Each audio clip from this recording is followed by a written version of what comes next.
All right, we got Mark Ogden joining us now. Now, we'll get to the game in a second because it's Liverpool beating Manchester United, but which is not really a surprise. I don't think anybody expected this. It's not even a big game.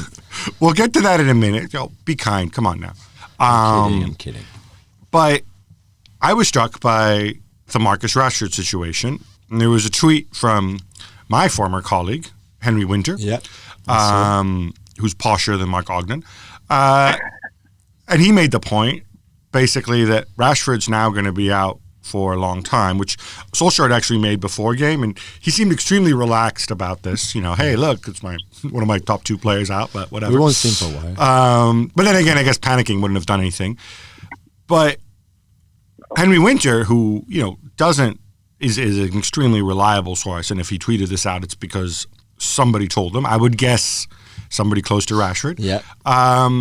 Made the point that, well, he was injured playing in the Wolves game. You remember midweek in that competition, the FA Cup, something like that. Replays, whatever. Replays?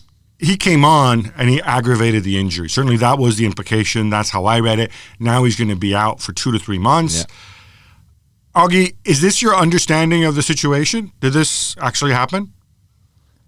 Yeah. Rashford's been playing with a bit of a back problem for a while. I mean, there are suggestions that it's something that he's had since he was a kid, that it's just a problem that's bothered him for a while, and he's played through it.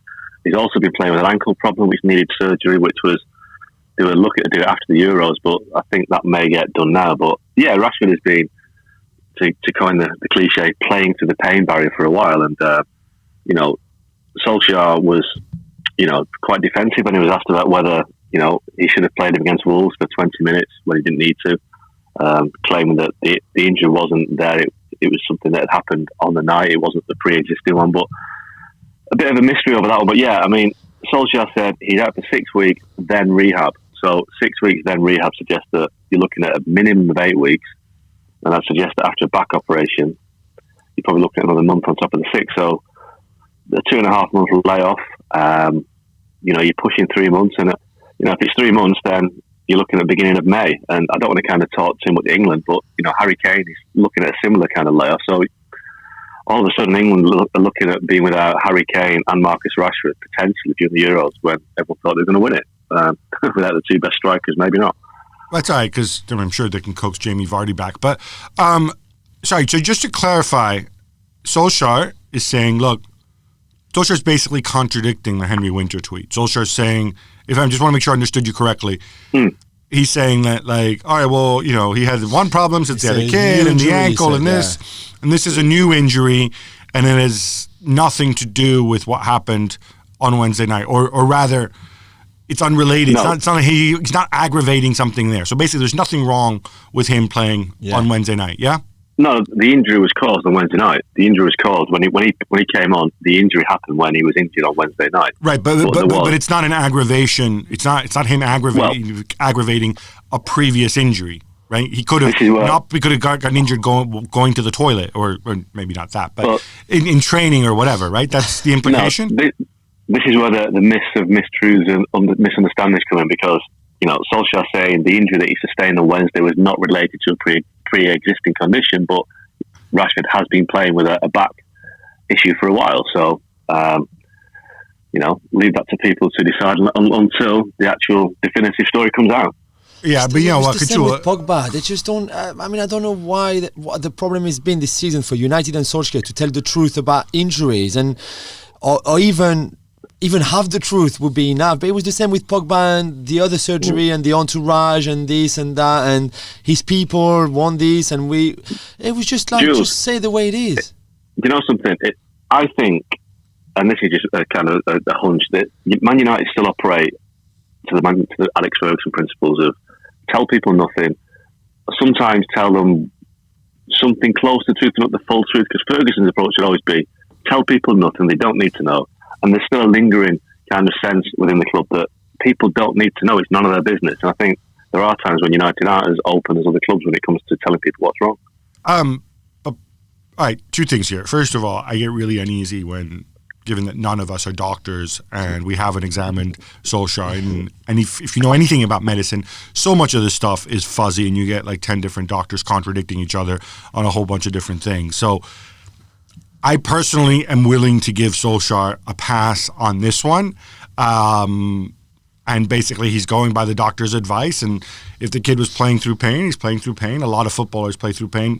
We just don't know. It's obviously a huge blow. We'll get to that in a second. But I mentioned what you said about this United and communications and openness thing, because if I'm not mistaken, they just hired our old buddy, or my old buddy, Neil Ashton, to go and do that. Is it that has he not taken charge yet? Yeah, well, he came in maybe 2 weeks ago now. So his remit is to be an independent media advisor, primarily, I think, to help Ed Woodward rehabilitate his reputation. So that's quite a big job. It's got nothing to do with this. Stop it. I don't have a go at Ed. So, but I'm saying he's got nothing to do with this Rashford thing, basically. There's no point in me calling him and asking him about it. No, well, he may have an insight, but he's not running the communication side on Rashford. The Rashford camp yesterday were quite at pains to say, we're not briefing on this, it's up to Man United to communicate. So this will have been a decision that was taken by the club.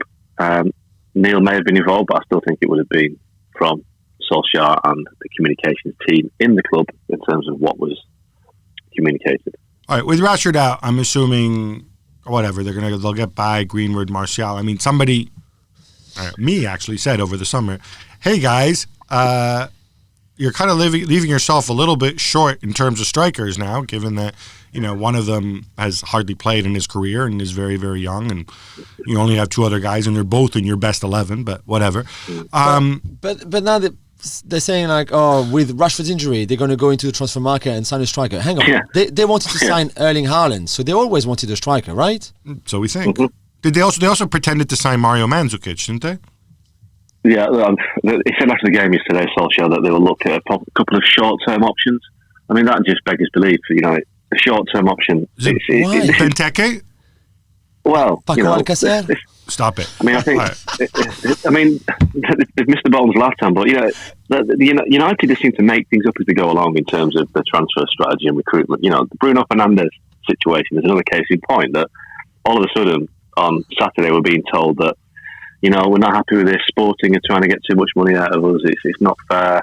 Well, if you try to buy a house in the summer, you don't fancy it, but you go back in the winter when there's not a lot of houses available, then it's going to cost you more, isn't it? So if Bruno Fernandes is going to cost more, Sporting are only taking advantage of Man United mistakes in the summer.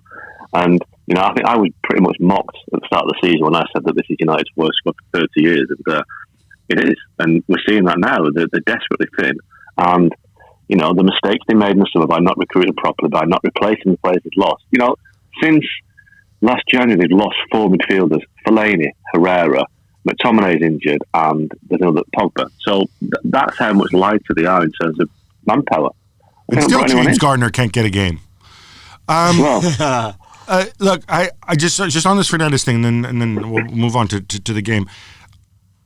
I'm confused because all summer long, and then we know that the Portuguese press and agents they get very excited in announcing done deals, right? So all summer long, all of a sudden, Bruno Fernandes, who I remember him at Sampdoria and Udinese very young, and oh wow, look, Udinese was like a little mini coup for Udinese when they signed him, and then guy didn't really do anything for 2 years, moves to Sampdoria. Now all of a sudden, he's Brian Robson after a couple good seasons at Sporting, and he's like an 80 million guy. All summer long, this went on. People saying it was a done deal, blah, blah, blah. And then didn't United come out at one point and brief and say, enough with the Bruno Fernandes nonsense. We're never interested in Bruno Fernandes. Leave it. Right? Didn't they come out and send that message in August? Yeah. And exactly. And now in January, they've changed their mind. Yeah, is this absolutely. The implication? Yeah. So they didn't even come out in August and say, well, we like Bruno Fernandes, but not at that price and blah, blah, blah, and we're being smart about things. No, they actually said, we never wanted the guy. They said he's a tool. Yeah. We don't need him. All right. Okay, so this is really bad. Well, thank you very much for watching ESPN on YouTube. For more sports highlights and analysis, be sure to download the ESPN app. And for live streaming, premium content, and let's not forget as well, ESPN FC 7 days a week. Subscribe to ESPN Plus.